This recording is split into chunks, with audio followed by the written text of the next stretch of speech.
Do you know the new rules for the drop serve as well as the volley serve? We're going to clear up any misunderstandings that you or your friends may have around the serve. Stay tuned. Hey everybody, my name is CJ Johnson, and together with my partner Tony Roy, we are dedicated to helping players of all ages live their best lives on and off the pickleball courts. One of the areas that Tony and I constantly get questions about are the serve. Is this legal or is that legal? The rules that are coming out shortly for the new year about the serve do not substantially change what's happening with the serve. They're just merely to clean up some of the language. What we're going to do in this video is go through the basic rules for the volley serve as well as the drop serve and hopefully clear up some of those questions that we're getting. The drop serve and the volley serve have two different sets of rules. So let's deal first with the drop serve. In the drop serve, it's actually pretty simple. There are no rules about how the paddle has to move. There are, however, some rules about the drop itself. There are actually two rules that I want to tell you. One of those things about the drop is this, is when you execute the drop, your opponent has to be able to see it. So I have to do it with an open hand, or I can't hide it, I can't turn. My opponent has to be able to see the drop. That's the first thing. The second thing, rule that's really important to remember is that you cannot propel the ball in any manner, right? So a drop serve is simply I'm here and I allow the ball to drop. I'm here, I allow the ball to drop. I am not allowed to take the ball and send it down to the ground in any way. I'm not allowed to propel the ball in any way. So just think drop, think opening your hand. What you do with the paddle really doesn't matter. Those are the two main rules that cover the drop serve. Have you ever felt like Sherlock Holmes on the pickleball court? You're searching for that one elusive error that's sabotaging your game? Then take our quiz and find out the number one pickleball mistake you're making that's holding you back. Click the link up above or down in the show notes. It's elementary, my dear Watson. Now, the third rule I'm going to give you is this rule is for both serves, okay? It is where your feet have to be on both serves. So on both serves, my feet have to be when I make contact with the ball, okay? When I'm making contact with the ball, my feet have to be behind the baseline. They cannot be touching an imaginary extension of the center line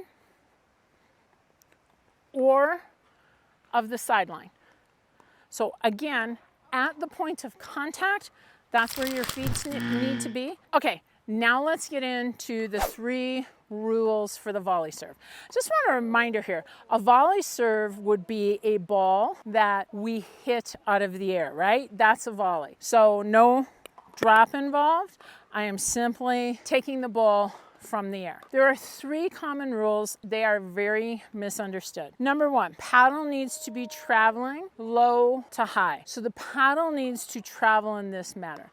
The paddle cannot be traveling equally. The paddle cannot be traveling in a downward motion. Number one is the paddle needs to travel low to high. Rule number two, at the point of contact, the highest part of the paddle needs to be below my wrist. So this position at contact right here, this position is legal, this position is not. If you notice, if I were to draw a line straight across here, the paddle is above my wrist. And what this is doing is this is keeping the player from doing kind of a sidearm serve. In the volley serve, again, it has to be traveling upward, and at the point of contact, the high part of the paddle needs to be below the wrist. The third thing is at the point of contact that needs to happen below my waist. So contact needs to be here, again, not up here. The serve rules are forcing the server to make an upward motion on the ball versus a sidearm type of motion or a downward type of motion. I'm going to give you one last tip, and that's how to deal with a player at rec level that you think may have an illegal serve. Our advice is this: rec play is just simply supposed to be fun. It is very difficult to really tell it unless they're making an extreme overhand type of motion or the ball is being hit up here. It is very difficult to tell if that serve is illegal unless you are getting it on video and playing it in slow motion.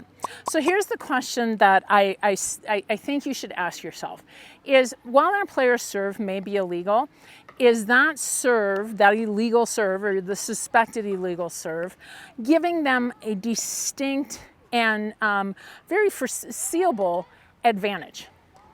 Now, if it is, then you may want to take some time and you may want to talk to that player about it. But if it's not giving them a big advantage, rec play really is all about having fun. My recommendation is put it out of your mind. Just, it is what it is. Play the game and have some fun. Now, hopefully we've cleared up some of those rules. And if you would like more information on rules, you want to click this video right over here, because together we can train smart, live bold, and age well.